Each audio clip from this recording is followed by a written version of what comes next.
ഇപ്പതേ അവരോട് യുദ്ധം ചെയ്യാൻ പോവാ, കാലു പിടിക്കാൻ പോവാണെന്നും പറഞ്ഞ് ഇറങ്ങിയിരിക്കുക ജാൻസി റാണി. അമ്മി, അപ്പോ നമുക്ക് 10 ലക്ഷം നഷ്ടപ്പെട്ടോ? ഇത്രയും നല്ലൊരു അവസരം കിട്ടിയിട്ട് അതിത്ര നിസ്സാരമായിട്ട് ഈ അരുന്ധതി കളയൂന്ന് കരുതുന്നുണ്ടോ? ഞാൻ നേരിട്ട് ആ മിഥുന്റെ വീട്ടിലേക്ക് പോകാൻ പോവാ. മായേ മന്ത്രവും പ്രയോഗിച്ചോ, അവിടെ ചെന്ന് പൂങ്കണ്ണീര് ഒലിപ്പിച്ച് കാണിച്ചോ, ഇറുക്കി പിടിച്ചിരിക്കുന്ന അവരുടെ മുഷ്ടി ഞാൻ തുറപ്പിക്കും. അടുക്കി വെച്ചിരിക്കുന്ന കാശ് ഞാൻ പുറത്തെടുപ്പിക്കും. അത് നമ്മുടെ കയ്യിലെത്തുന്നത് വരെ ഞാൻ വെറുതെ ഇരിക്കില്ല. നീ സൂക്ഷിച്ചോ.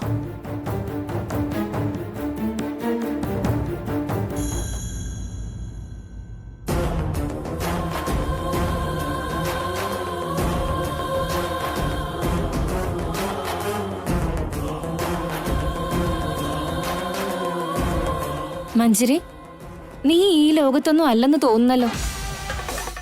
അങ്ങനെയൊന്നുമില്ല ഹർഷിണി. ചാരുമതി ആരോ കിഡ്നാപ്പ് ചെയ്തു എന്നല്ലേ പറഞ്ഞേ? പാവം മേഘ്ന. പൊട്ടക്കിണറ്റി വീണ പട്ടിയെ പോലെ, കയത്തിൽ വീണ ആനയെ പോലെ അവൾ എന്തൊക്കെ പരാക്രമ കാണിക്കുന്ന. അവളുടെ അവസ്ഥ കാണുമ്പോ എന്റെ ശരീരം പുളകം കൊള്ളുക. നീ ആ പറഞ്ഞത് ശരിയാ മഞ്ജരി. നമ്മളെ വെല്ലുവിളിച്ചിട്ടല്ലേ അവൾ ഇവിടെ നിന്ന് ഇറങ്ങി പോയത്. ഇപ്പൊ വാലും ചുരുട്ടി വെച്ചോണ്ട് നമ്മുടെ മുമ്പിൽ പിച്ച എടുത്തില്ലേ? ശരിയാ ചെറിയമ്മ. അല്ലാതെ പിന്നെന്താ, നമ്മുടെ നേരെ കല്ലിതൊള്ളു അല്ലായിരുന്നോ? കൈ കാശില്ലാണ്ട് അനിയത്തെ രക്ഷിക്കാനും പറ്റാണ്ട് ഇനി ഒരിക്കലും അവളുടെ നാവ് പൊങ്ങാൻ പോകുന്നില്ല. ആ ഒരു കാര്യം പറയാൻ വിട്ടുപോയി.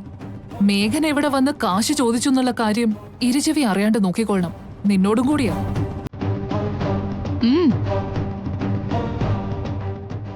കാശ് ചോദിച്ചെന്നോ? ആര് ചോദിച്ചെന്ന് അറിയില്ല.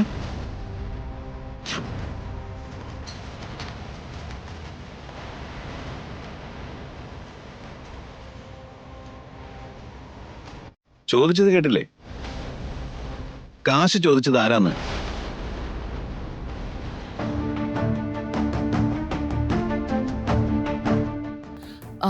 എന്റെ ഒരു പഴയ ഫ്രണ്ടിന് എന്തോ പ്രശ്നമുണ്ടെന്ന് പറഞ്ഞ് കുറച്ച് കാശ് ചോദിച്ചിരുന്നു. അതിനെ കുറിച്ച് സംസാരിക്കായിരുന്നു മിഥുൻ. ഓ, അത് ശരി. എന്തുപറ്റി മോം?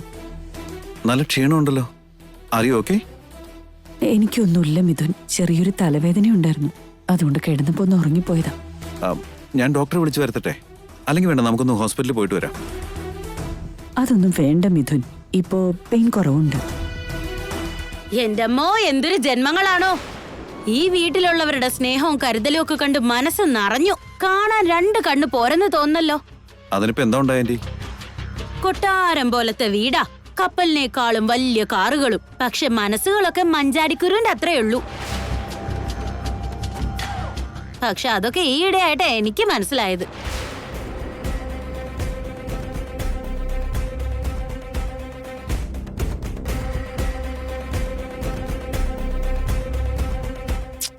അരുന്ധതി, എന്തെങ്കിലും പറയാനുണ്ടെങ്കിൽ നേരിട്ട് പറ.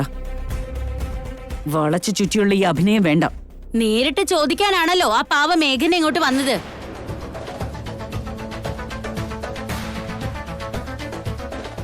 എന്നിട്ട് നിങ്ങളും അവളുടെ അവസ്ഥ മനസ്സിലാക്കാതെ കുത്തി നോവിച്ചു വിട്ടില്ലേ? എന്തൊരു കഷ്ടമാണെന്ന് നോക്കണേ. ആന്റി നിർത്തിക്കേ. ആന്റി എന്തൊക്കെ ഈ പറയുന്നതെന്ന് ഞങ്ങൾക്ക് ആർക്കൊന്നും മനസ്സിലായിട്ടില്ല. അവിടെ ഞങ്ങളുടെ ചാരുവിനെ ആരോ കിഡ്നാപ്പ് ചെയ്തോണ്ട് പോയിരിക്കുക.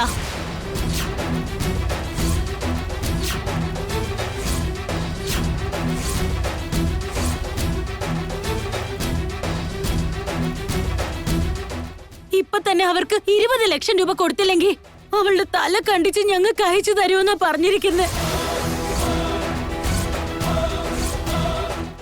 അനുജത്തിയുടെ ജീവൻ രക്ഷിക്കാൻ വേണ്ടി കാശ് ചോദിച്ച് പിച്ച എടുക്കാനാ എന്റെ മോള് നിങ്ങളുടെ അടുത്തേക്ക് വന്നത്. എന്നിട്ട് നിങ്ങൾ അവളെ ആട്ടി പായിച്ചില്ലേ?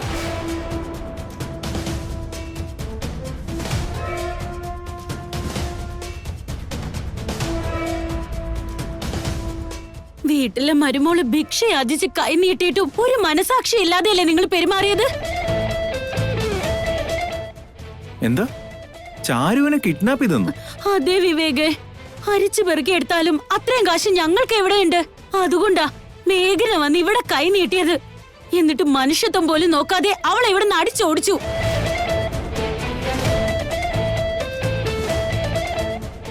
കെട്ടുകെട്ടായിട്ട് പെട്ടിക്കകത്ത് അടുക്കി വെച്ചിട്ട് കാര്യമില്ല. അത്യാവശ്യത്തിന് സഹായിക്കാൻ മനസ്സുണ്ടാവണം. അല്പം പോലും കാരുണ്യം ദയൊന്നും നിങ്ങളുടെ മനസ്സിലില്ലേ? അല്ലെങ്കിൽ നിങ്ങൾ കാശിന് കൊടുക്കുന്ന വിലയൊന്നും മനുഷ്യർക്ക് കൊടുക്കില്ലെന്ന് എനിക്ക് അറിയായിരുന്നു. ആന്റി പ്ലീസ്, ഇതൊന്നും ഞാൻ അറിഞ്ഞിട്ടില്ല. അതിന് മേഘന എപ്പോഴാ ഇവിടെ വന്നേ? ആരോടാ കാശ് ചോദിച്ചേ? ആരോടെ യാചിച്ചെന്ന് എന്നോട് ചോദിച്ചാൽ എങ്ങനെയാ? അവരെല്ലാവരും ഇവിടെ തന്നെ ഉണ്ടല്ലോ, ചോദിച്ചു നോക്ക്. മോം, മേഘന മോമിന്റെ അടുത്ത് വന്നിരുന്നോ? മോമിനോട് കാശ് ചോദിച്ചോ? ഞാൻ കണ്ടില്ല മിഥുൻ. അവള് വന്നു എന്നുള്ളത് ഞാൻ അറിഞ്ഞു പോലുമില്ല. അവളൊന്ന് ഫോൺ ചെയ്ത് പോലും ചോദിച്ചില്ലല്ലോ.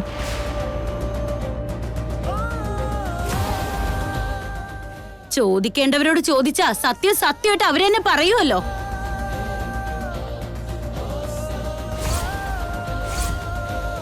നീ ഒന്ന് നിക്കു മോനെ.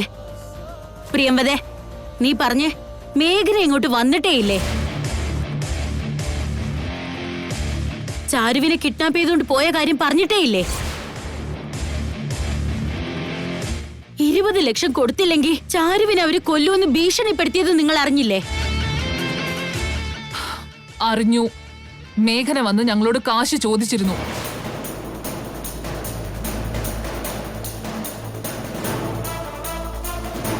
കുറെ നേരം നിന്ന് മോങ്ങുകയും ചെയ്തു.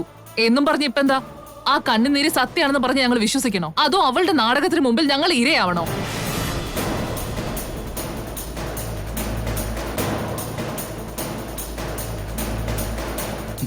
Mom, what is this mom? അവിടെ ഒരു പെൺകുട്ടിയുടെ ജീവന അപകടത്തിൽപ്പെട്ടിരിക്കുന്നത്, എന്നിട്ട് അതൊക്കെ നാടകമാണെന്ന് പറഞ്ഞ് തള്ളിക്കളയാൻ നോക്കുന്നു. ചാരുവിനെ കൊന്നുകളയെന്ന് ഭീഷണിപ്പെടുത്തിയിട്ടും മോം വെറും 20 ലക്ഷം രൂപയുടെ കണക്ക് നോക്കി വെറുതെ മിണ്ടാതിരുന്ന് കളഞ്ഞു. വിവേക്, നിനക്കൊന്നും അറിയില്ല, നീ മിണ്ടാതിരുന്നോളണം. മേഘന മുതലക്കണ്ണീരും പൊഴിച്ചോണ്ട് വന്നാൽ ഞങ്ങളത് വിശ്വസിക്കണോ? എന്തിനും തുനിഞ്ഞ് ഇറങ്ങിയിരിക്കുന്ന അവള് വന്ന് അത്രയും കാശ് ചോദിച്ചാൽ ഞാൻ എടുത്തു കൊടുക്കണോ? ചെറിയമ്മേ, ഇന്ന് മേഘന ചെയ്യുന്നതൊക്കെ ചീത്തയാണെന്ന് നമുക്ക് തോന്നുന്നുണ്ടാവും. പക്ഷേ അവൾ വളരെയേറെ ആത്മാഭിമാനമുള്ളൊരു പെൺകുട്ടിയാ.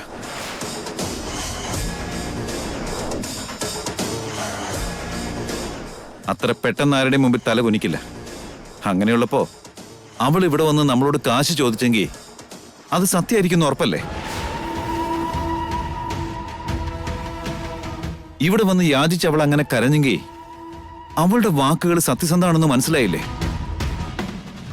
ഈയിടെയായിട്ട് മേഘനയുടെ സ്വഭാവത്തിന്റെ മാറ്റങ്ങൾ മിഥുനും അറിയാവുന്നതാണല്ലോ. ആ മാറ്റങ്ങൾ കാരണമല്ലേ അവളെ ആർക്കും വിശ്വസിക്കാനാവാത്തെ? എനിക്കും സംഭവിച്ചത് അതൊക്കെ തന്നെയാണ് മിഥുൻ. നീ ചെയ്തത് തെറ്റ് തന്നെയാ. ഇത്തരം ഒരു അവസ്ഥയിലും നമ്മൾ പണത്തിന് വേണ്ടി കണക്ക് നോക്കുന്നത് സംസ്കാരമല്ല.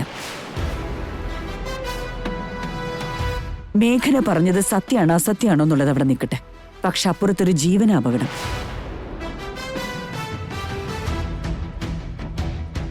നമ്മുടെ കെയർലെസ്നെസ് കാരണം ആ ജീവൻ പോയാ പിന്നീട് അങ്ങോട്ട് ആ കുറ്റബോധം നമ്മളെ വേട്ടയാടും.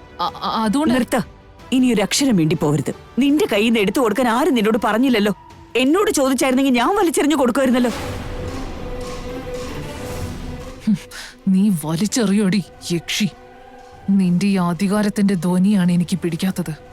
ഈ ആധിപത്യം തുലച്ചാലേ എനിക്കിനി ഇവിടെ സമാധാനം കിട്ടൂ. ഒരു നാളെല്ലാം മുച്ചോട് നശിപ്പിച്ച് നിന്നെ പാതാളത്തിലേക്ക് ഞാൻ ചവിട്ടി താഴ്ത്തും. മോനെ മിഥുനെ, നമ്മളിങ്ങനെ വൈകിപ്പിക്കുന്ന ഓരോ ക്ഷണവും ചാരുവിന്റെ ജീവൻ അപകടത്തിലായിക്കൊണ്ടിരിക്കുക.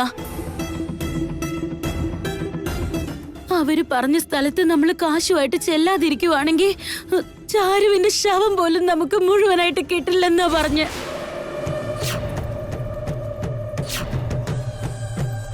Anti, anti ധൈര്യമായിട്ടിരിക്കെ. വലിയേട്ടാ, നമുക്ക് എന്തെങ്കിലും ഒരു പരിഹാരം കണ്ടെത്തണമല്ലോ. ആന്റി, ചാരുവിനെ രക്ഷിക്കുക എന്നുള്ളത് എന്റെയും കൂടെ ഉത്തരവാദിത്വമാ. കാശൊന്നും അതിന് വിഷയമല്ല. ചാരുവിന്റെ ജീവനാണിപ്പോ പ്രധാനം.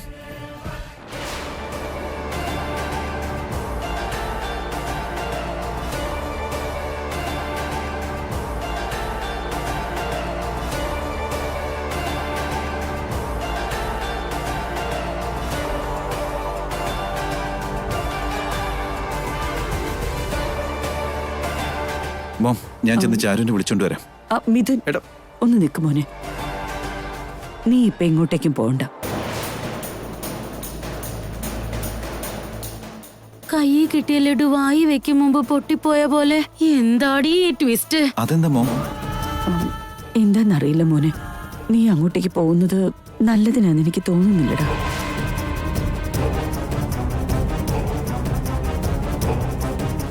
അല്ലെങ്കിൽ തന്നെ ഓരോ അപകടങ്ങളും നിന്നെ തേടി വന്നോണ്ടിരിക്കുക. ഇപ്പൊ നീ പോയാ ഏത് അപകടം നിന്റെ പിന്നാലെ വരാന്നോ എങ്ങനെ നിന്റെ പ്രാണൻ എടുക്കാൻ പോകുന്നേന്നോ എനിക്ക് പേടിയാവുന്നുണ്ട് മോനെ. മോം അങ്ങനെ മിഥുൻ, ആന്റി പറഞ്ഞതിലും കാര്യമുണ്ട്. കാലത്തും മേഘന കാരണമല്ലേ മിഥുന്റെ കൈ മുറിഞ്ഞത് തന്നെ.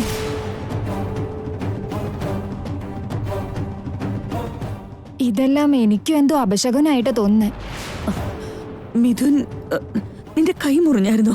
എവിടെയാണ് നോക്കട്ടെ. മോം, അത് ചെറിയൊരു മുറിവാ. അതിപ്പോ വലിയ കാര്യമാക്കാനും നിൽക്കണ്ട. നമ്മുടെ ചാരുവിന്റെ ജീവൻ രക്ഷിക്കണം, അതാണിപ്പോ ഇമ്പോർട്ടന്റ്. ഞാൻ സേഫായിട്ട് തിരിച്ചു വരും. വലിയേട്ടാ ഒരു മിനിറ്റ്, ഞാനും വലിയേട്ടന്റെ കൂടെ വരാം. രണ്ടുപേരും പോകുന്നത് സേഫ് അല്ല, ഇതിന് ഞാൻ മാത്രം മതി. മിഥുൻ,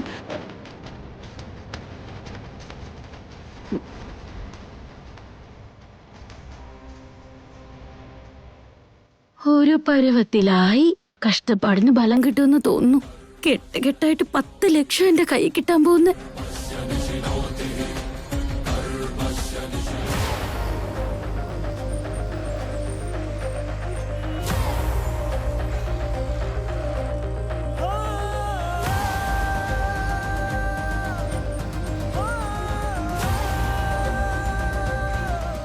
ഞാനും ഇപ്പൊ ഏത് അവസ്ഥയിലാണോ എന്തോ. എങ്ങനെയെങ്കിലും ഒരു പോറൽ പോലും ഏൽക്കാതെ അവളെ രക്ഷിക്കണം. ചേട്ടാ, കുറച്ചും കൂടെ സ്പീഡിൽ പോവാമോ ചേട്ടാ? അത്രയ്ക്ക് അത്യാവശ്യമായതുകൊണ്ടാ. എനിക്ക് തീരെ സുഖമില്ലേ ചേച്ചി, ഒന്നും വിചാരിക്കല്ലേ. ആകും വിധ സ്പീഡായിട്ട് പോകാം.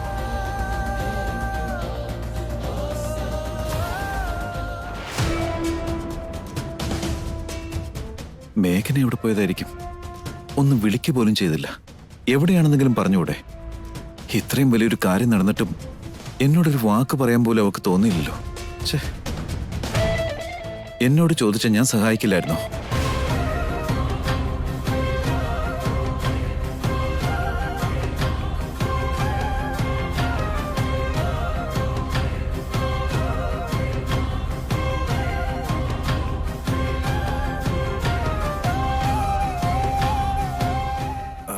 പിക്കപ്പ്.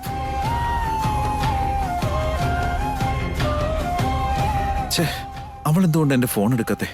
അവളിപ്പോ എവിടെയാണാവോ?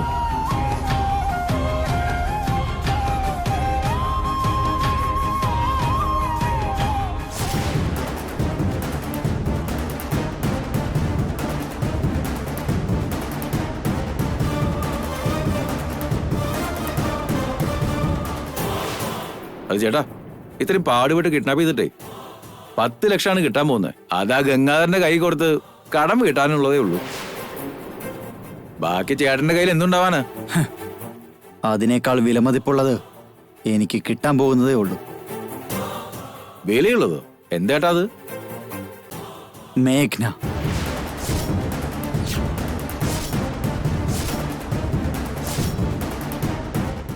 ആ മേഘ്നയെ ഞാൻ പ്രേമിച്ചതാ.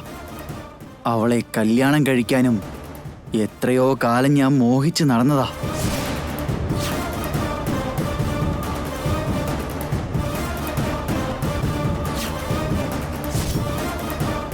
അവളെ എങ്ങാനും എൻ്റെ കയ്യിൽ കിട്ടിയിരുന്നെങ്കിൽ പിന്നെ ആർക്കും ഞാൻ വിട്ടുകൊടുക്കില്ല. പിന്നെ എൻ്റെ ജീവിതം സ്വർഗമായി തീരും. അപ്പൊ ഇത് ജഗദീഷാണല്ലേ? ചേച്ചിയെ കല്യാണം കഴിച്ച് അടങ്ങുമെന്ന് പറഞ്ഞ് ചേച്ചിയുടെ പുറകെ നടന്നത് ഈ ജഗദീഷായിരുന്നു. അപ്പൊ പ്ലാൻ വലുതാ. പിന്നല്ലാണ്ട്. പിന്നെ ഞാനെന്താ വെറും 10-20 ലക്ഷത്തിന് വേണ്ടി ഇത്ര റിസ്ക് എടുക്കൂ? ടാർഗറ്റ് വലുതായതുകൊണ്ടാ മറ്റൊന്നും ചിന്തിക്കാതെ ഞാൻ ഇതിലേക്ക് എടുത്തിയാടിയത്. ഈ ജഗദീഷിന്റെ കയ്യിൽ ചേച്ചി പെടാതിരിക്കണമെന്നുണ്ടെങ്കിൽ എങ്ങനെയെങ്കിലും ഞാൻ ഇവിടുന്ന് രക്ഷപ്പെടണം.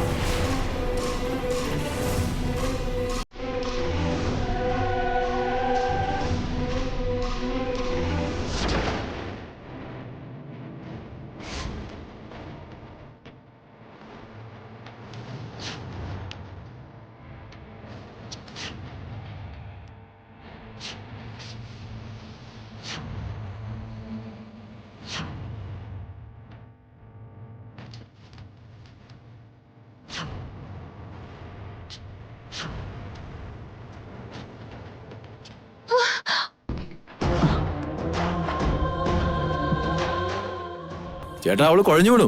ഏയ് ആ ചെയർ നേരെ വെക്കടാ.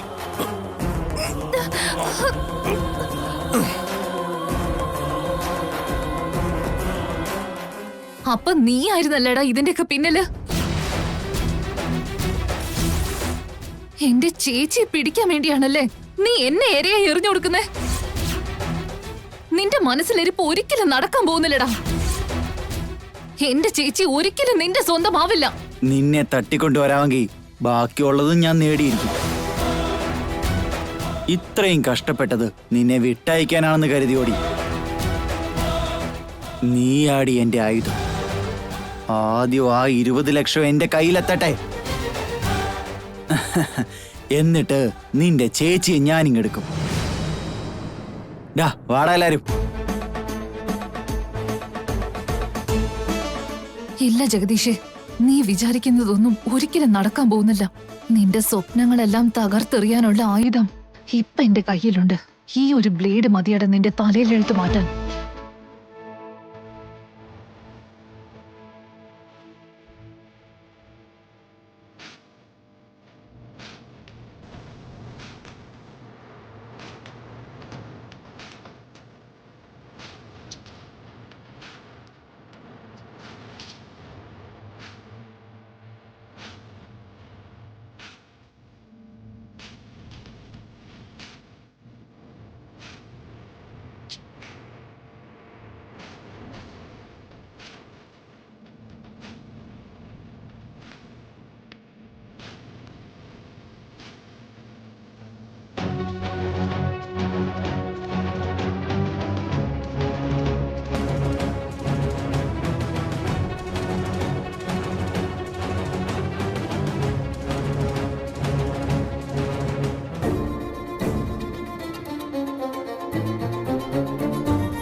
ചാരുവിനെ കിഡ്നാപ്പ് ചെയ്തവര് പിന്നെ എന്നെ വിളിച്ചില്ലല്ലോ.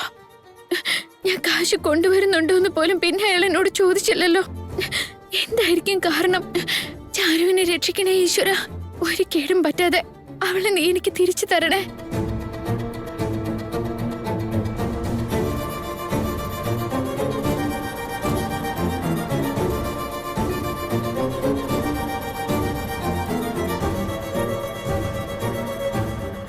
ചേട്ടാ, ചേട്ടനൊന്ന് ഓട്ട് സൈഡാക്കോ. എന്തു പറ്റി ചേച്ചി? ഒന്ന് നിർത്തി ചേട്ടാ, പറയാ ഞാൻ.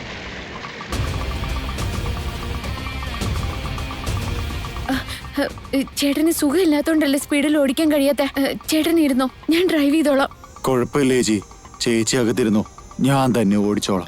ചേട്ടാ, ചേട്ടന്റെ വയ്യാഴിക്ക് എനിക്ക് മനസ്സിലാവുന്നുണ്ട്. അതിനേക്കാളും വല്ലാത്തൊരു അവസ്ഥയിലാണ് ചേട്ടാ ഞാനിപ്പോ ഉള്ളത്. ഞാൻ പെട്ടെന്ന് ചെന്നില്ലെങ്കിൽ അവിടെ ഇപ്പൊ ഒരു ജീവനാണ് നഷ്ടപ്പെടുക. ദയവ് ചെയ്ത് എന്നെ ഒന്ന് മനസ്സിലാക്ക്. ചേട്ടൻ പുറകെ ഇരിക്കും, ഞാൻ ഷടയെന്ന് ഓടിച്ചോളാം. പ്ലീസ് ചേട്ടാ.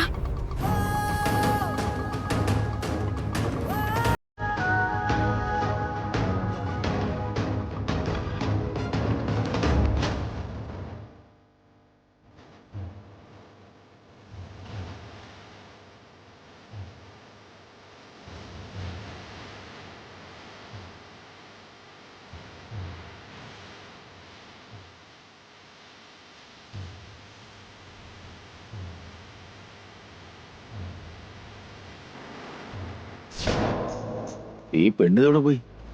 ജഗദീഷ് ഏട്ടോ,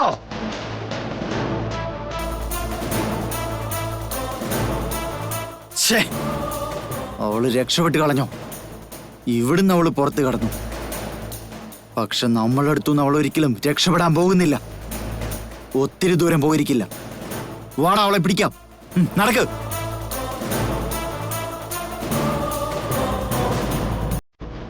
അതാ നോക്ക്, അവളോട് രക്ഷപ്പെടുക. പെട്ടെന്ന് ആളെ പിടിക്ക്.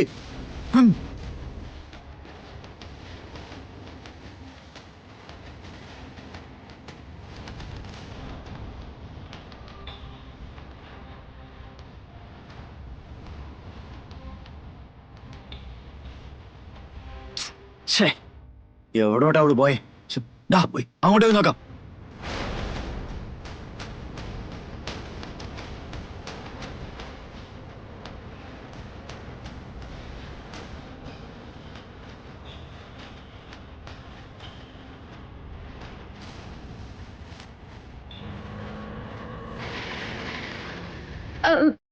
ചേട്ടാ എന്തു പറ്റി ചേട്ടാ? നിങ്ങൾ ഇറങ്ങിക്കോ, ഞാനൊന്ന് നോക്കാം.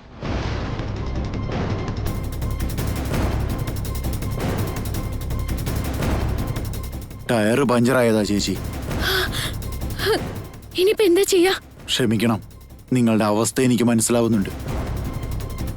അത്രയ്ക്ക് അത്യാവശ്യമായതുകൊണ്ടാണല്ലോ ഇങ്ങനെ ടെൻഷൻ അടിക്കുന്നേ. കുറച്ചു നേരം വെയിറ്റ് ചെയ്യ്, ഞാൻ പടയുന്ന ഈ ടയർ മാറ്റിത്തരാം.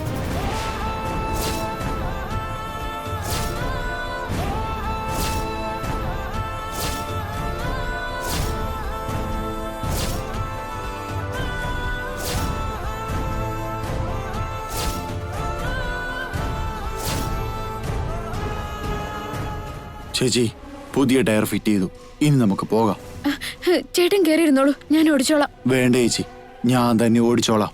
അല്ലെങ്കിൽ തന്നെ നിങ്ങൾക്ക് ഒട്ടും വയ്യ. ഞാൻ പറയുന്നത് കേക്ക്, പുറകിലിരുന്നാൽ മാത്രം മതി. ഞാൻ നന്നായിട്ട് ഓടിക്കുന്നില്ലേ? എന്നാ ശരി. മമ്മി എന്തായി മമ്മി? മമ്മി വരാൻ വേണ്ടി കാത്തിരിക്കായിരുന്നു. മിഥുന്റെ വീട്ടിൽ ചെന്നിട്ട് വല്ല ഉപകാരമുണ്ടോ? ഈ അരുന്ധതി ഒരു കാര്യത്തിന് ഇറങ്ങി തിരിച്ചാ അവിടെ ആറ്റം ബോംബ് പൊട്ടിച്ചിട്ടാണെങ്കിലും കാര്യം നടത്തിയിട്ടേ ഞാൻ തിരിച്ചു വരുള്ളൂ എന്ന് അറിയില്ലേ? അപ്പോ നമ്മള് വിചാരിച്ച കാര്യം നടന്നു അല്ലേ? അവര് ചാരുവിനെ രക്ഷപ്പെടുത്താൻ കാശ് തരാന്ന് പറഞ്ഞോ? സെന്റിമെന്റൽ കൊണ്ട് അടിച്ചാലേ അതൊരൊന്നൊന്നൊരു അടിയായിരിക്കും. ഞാൻ കൊടുത്ത അടിക്ക് അവിടെ ഉള്ളവരൊക്കെ അടപടലം ചുരുണ്ട് വീണില്ലേ? അപ്പൊ തന്നെ ആ മിഥുൻ അവിടെ നിന്ന് 20 ലക്ഷമായിട്ട് ഇറങ്ങി പുറപ്പെട്ടെന്നേ. മമ്മി, അപ്പൊ കുറച്ചു നേരത്തിനുള്ളിൽ 10 ലക്ഷത്തിന്റെ നോട്ട് കെട്ടുകൾ നമ്മുടെ വീട്ടിൽ വിരുന്നുകാരായിട്ട് വരുമല്ലേ? അതേടി, എന്തൊക്കെ വാങ്ങണം, എവിടെയൊക്കെ പോണെന്നുള്ളത് നീ ലിസ്റ്റ് എഴുതി വെച്ചോ?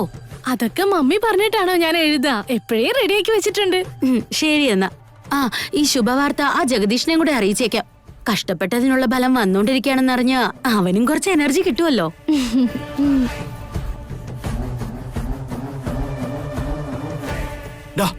അതിലേ പോടാ, നീ ഇതിലേ പോടാ.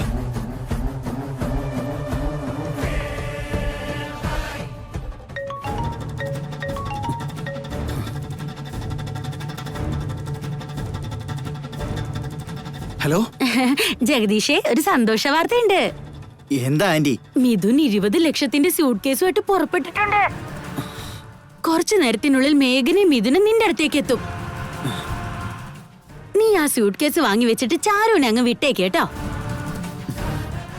പിന്നെ നമുക്കത് പപ്പാതി വെച്ച് ഷെയർ ചെയ്യാം. പപ്പാതിയൊക്കെ അവിടെ ഇരിക്കട്ടെ ആന്റി. ആ കോഴി കൂട്ടിന്ന് ചാടിപ്പോയി.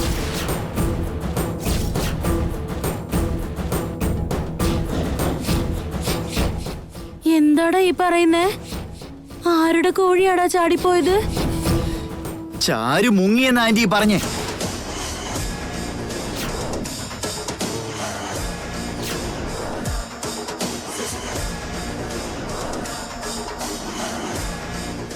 അവളെ കൈ കിട്ടിയില്ലെങ്കിൽ 20 ലക്ഷം പോയിട്ട് 5ന്റെ പൈസ കിട്ടില്ല. എടാ ജഗദീഷേ, നീ എന്റെ അടുത്ത് നാടകം കളിക്കല്ലോ അല്ലേ? അങ്ങനെ കളിക്കാനായിരുന്നെങ്കിലേ എന്നെ ഞാൻ നന്നാവേണ്ടതാ. സത്യവാ ആന്റി പറയുന്നേ. ആ ചാരുവിനെ കെട്ടിയിട്ടടുത്ത് കാണാനില്ല.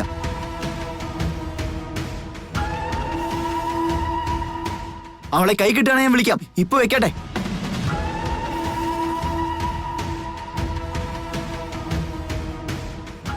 എന്താ മമ്മി ഇത്? ആ 10 ലക്ഷത്തിന് എന്തൊക്കെ സ്വപ്നങ്ങൾ കണ്ടിരുന്നതാ, അതെല്ലാം ഇപ്പൊ വെള്ളത്തിലായല്ലോ. ശരിയാടി, ഈ ജഗദീഷും മലമറിക്കും 10 ലക്ഷം കൊണ്ടുവന്ന് എന്റെ കാലടിയിൽ വെക്കുന്നൊക്കെ ഞാനും സ്വപ്നം കണ്ടതാ. എന്റെ സ്വപ്നങ്ങളെല്ലാം ചീട്ടുകൊട്ടാരം പോലെ തകർന്നു വീണല്ലോടി. ഇനിയിപ്പൊ എന്താ മമ്മി ചെയ്യണ്ടേ? എന്ത് ചെയ്യാനാടി? രണ്ടുപേർക്കും കൂടെ കൈയൂട്ടിക്കളി കളിക്കാം. കുറ്റകൃത്യത്തിന് കൂട്ടുനിന്നതിന് പോലീസുകാർ പിടിച്ചുകൊണ്ട് പോവല്ലേന്ന് ആഞ്ഞു പ്രാർത്ഥിക്ക്. അതുമാത്രമേ ഇനി വഴിയുള്ളൂ.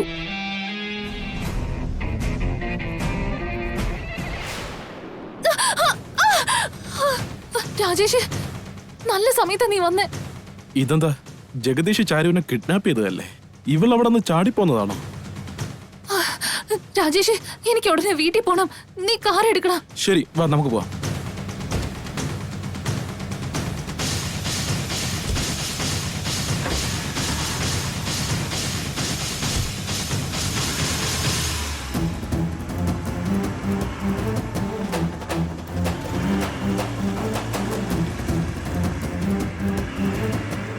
എന്തുപറ്റി ചാരു, നീ വല്ലാണ്ട് പേടിച്ചിരിക്കാണല്ലോ. ആ, ഒന്നുമല്ല രാജേഷ്. എന്നെ ഒന്ന് വേഗം വീട്ടിലാക്കി താടാ. ഒന്ന് സ്പീഡായിട്ട് വിട്ടുപോടാ. സംശയമില്ല, ചാരു അവിടെ നിന്ന് രക്ഷപ്പെട്ടത് തന്നെയാ. ഇക്കാര്യം ഉടനെ ആ ജഗദീഷിനെ അറിയിക്കണമല്ലോ.